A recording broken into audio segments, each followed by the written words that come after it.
And for today, personal tip. Ang aking personal payo for today, first day natin ngayon na wala tayong work, no, unemployed tayo. Dahil next week pa tayo magsisimula sa ating trabaho, no.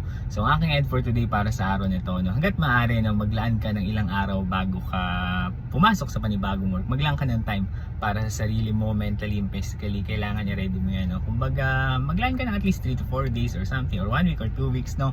Kumbaga, para i-ready yung sarili mo sa panibagong work na papasukan mo, no. Anong suggestion ko talaga, kung sakali mo magre-resign ka, sana meron ka na agad lilipatan na work, kasi mahirap naman kung syempre matagal ka mababakante, marami tayong expenses, no. Pero again, depende yan sa'yo. Kung talagang kailangan mo na mag-resign dahil sobrang toxic na, mag-resign ka, okay? Syempre pag naghanap ka ng work, sipagan mo, samahan mo na lang din ng dasal. Dahil ganun, safe ang dasal na may kasamang gawa, sigurado akong may resulta, okay? Ngayon, dahil wala tayong pasok ngayong araw, gagawa tayo ng way para ma-renew yung license natin sa LTO dahil pa-expired na rin, no? So ito yung ating gagawin ngayong araw ng Monday, magre-renew tayo ng ating license.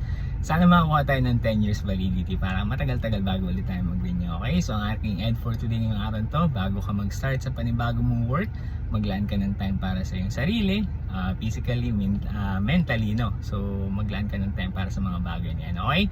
So yun lang yung aking ad for today. Kung nagugustuhan mo yung mga payo ko at nagigets mo yung mga mensahe dito sa aking FB page, TikTok at YouTube, huwag kalimutan mag-follow, mag-like and mag-subscribe. Yun lamang, salamat!